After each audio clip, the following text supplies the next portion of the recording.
So I decided to record this after dropping off my last Uber passenger for the evening.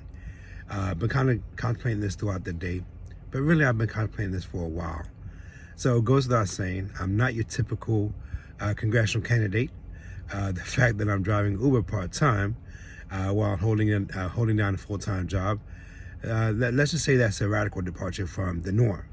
A norm that sees a Congress that's really become a country club for millionaires who are working for billionaires. What compelled me to run for office is because the voice of common people, just like us, whether it's people that drive Uber, IT professionals, medical professionals, people that work at Starbucks, construction workers, managers at fast food restaurants, I don't even want to say down to, but all the way to people that pick fruits, and homeless people, and all ranges in between have been left out of the conversation. And for a very long time, I, like many people, have felt so frustrated with the political system that just doesn't work for us that I kind of raged against the system. But at a certain point, I realized that being against something is not an answer. My dad used to tell me all the time, don't tell me what you're against, tell me what you stand for. So me running for Congress, it was in fact my way of saying, this is what I believe. This is what I believe we should be headed towards, instead of just being anti-establishment or being against something. And this builds on a lesson that I've learned a long time ago, about 7 years ago. That lesson, I learned the hard way, that there is no us versus them. Before I became homeless in 2015, I was a hardcore Democrat. I used to collectively blame white people for the ills of the world. And 2 years of homelessness taught me that when it comes to human suffering, there is no boundary, and that the fate of one is tied to the fate of all. So in this way, the only way that we could advance justice is through unity. Unity is not just some type of a kumbaya slogan. It's the path towards redemption. And I learned that one specific episode that taught me that in ways that I can never forget is when I saw at Greenville homeless shelter a 7-year-old white girl by the name of Samantha eating breakfast with the rest of us, what I used to call as broken souls, people that were hurt, marginalized, felt hopeless for the future, and living in shelters. It's one thing to see adults in that environment. It's a whole other thing to see a homeless child. And that shattered this myth of us versus them for me. And I realized that if we want to go beyond the status quo that that works for a very few, and that impoverishes so many around the world, we actually have to narrow the divides, not divide it, build on top of the division even more. But that lesson that I learned, that was only a partial lesson. It took up until even more recently for me to realize that any form of us versus them is toxic and counterproductive if we want to actually ameliorate suffering. Because even the wealthiest people in the world, we all have our hands kind of tied in to the status quo. We kind of perpetuate it without even knowing it. I give an example of when I used to work at Booz Allen Hamilton. There was a time where I used to work at the Pentagon, and this was during the Iraq War. And so on weekends, I would protest against the Iraq War. And then on weekends, I would, during the week, I would actually be working. During the week, I would be working at the Pentagon. And during the weekend, I would go protest against the Iraq War. And in a lot of ways, that's what we all kind of do. We feed the very system that we rage against. And so even the wealthiest person is kind of trapped by this system that depends on greed, on selfishness above communal success, on rank individualism. And I humbly submit, it's choking the life out of this earth, because it's not sustainable. It's just not sustainable. There's a better path forward. As it happens to the least, it happens to the rest. So this idea that we could attain for ourselves and forget everyone else, that's not working. And it's, to be honest with you, it's creating more isolation. And the more we get, the more we chase, we become less and less fulfilled in life. So for me, in a way, me running for office is to run against this system that has us divided within ourselves and divided within society, and that values greed above goodness for all. So in that way, I'm not a politician at all. Am I putting my best foot forward and presenting ideas? Yes. But will I be devastated if I lose?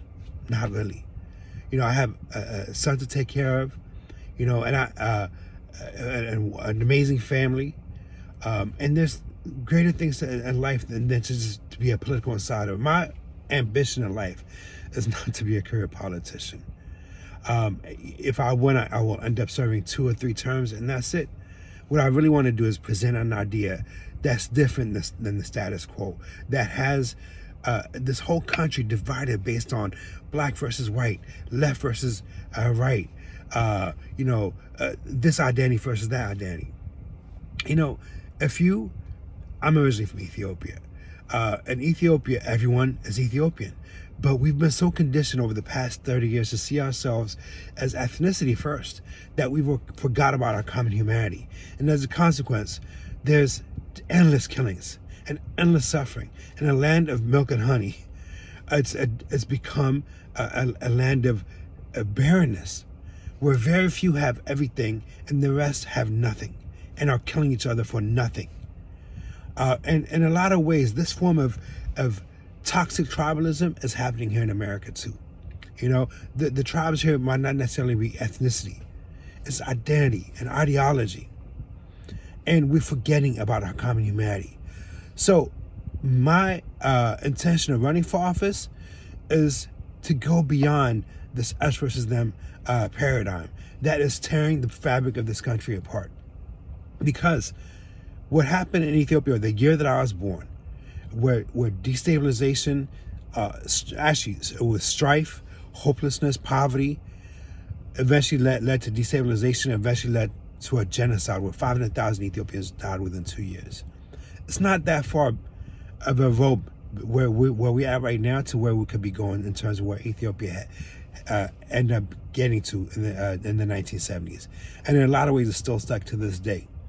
And it's the politics of division, the politics that convinces you that your neighbor is your enemy, that the politics that conditions us to believe that someone who doesn't have the same skin color as us, who doesn't share the same ideology as us, is the foe to be conquered, and they're not. The truth of it is, unless people are sitting at the policy table, the vast majority of us are in the same boat together. And almost the vast majority of Americans are living paycheck to paycheck if they're lucky.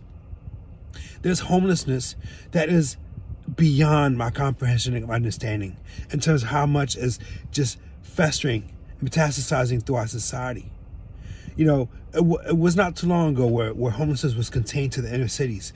Now you see it in the suburbs and street corner after street corner.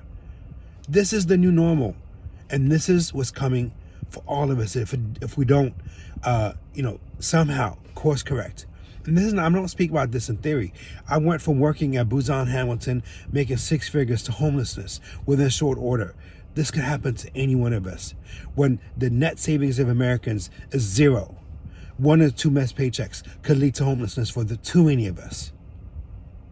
And this is why I felt compelled to run for office. But really, though, it's not at the root cause of most of the suffering is economic inequalities, but there's even a bigger root cause, which is about this division that is rampant through our society, and that's within us too. I'm actually going to write something to this effect later on. If you go to www.fikre, FIKRE 4 that's victoralpha.com. I'm going to write something. When I write, I actually am able to kind of present this idea in a broader sense. But the division has always been rooted within us. Mahatma Gandhi said a long time ago that we had to be the change that we want to see in this world. The change starts within us. The change that says that we will love ourselves as our neighbors. And that part is actually very profound, because the first part, the the love ourselves as our neighbors, and we must also love our neighbors as we love ourselves, right? In a lot of ways, the hate that we see throughout the world, the scarcity, the suffering, starts because there's love that's missing within ourselves, and then when we go, take it to the external level, we don't take that same love that we're missing within ourselves. We don't necessarily share it for our neighbors, for others, for others who are like us, who are on this walk of life with us. So, my last name, Fikre, means my love. So when it says Fikre for VA or for Fikre for Virginia, the root of my campaign is about love, returning back to love. What will free us from a lot of these things is the fulfillment of love within us, and then the love that starts within us going outward and cascading outward. A long time ago, a certain politician that said that change starts block by city block. It doesn't. Change, which is love, starts within ourselves. It's heart by heart. We change within ourselves, and as we change, we impact others through love and through becoming the light that overcomes the darkness. And so that is what's missing. It's very easy to be a politician rooted in ego, to sit up here and say, I promise you this, to throw out slogans, one after the other. When I drive Uber, I see all these political signs. Justice, fight inflation, equality, equity. Just empty sloganeering. What would it change if we don't necessarily change fundamentally the way that we view governance, and beyond that, how we actually view each other? Because at the end of the day, government becomes the reflection of who we are, all of us in totality. So me running for office is to actually spread this type of message, as to stand up for our common humanity, to speak against the division that's tearing society apart, to seek love above hatred and division. So, am I wedded to do I want to end up running this campaign on November 8th? Sure, I'm going to try my best, but I will not do so by being a politician. And what I want to do is be a public servant. The definition of it, by speaking to our common humanity, by speaking to an alternative to the politics of division, and actually go back to what we as human beings, what it means to be human, which is about love and sharing within ourselves and amongst others. So again, my name is Teddy Fikre. I'm running for Congress here in Virginia's 8th Congressional District. You can find out more by going to www.fikre4va.com. And I'm actually going to write something kind of building on this theme that I just kind of felt compelled to speak about now. All right. Thanks again for checking, everyone. Have a blessed day.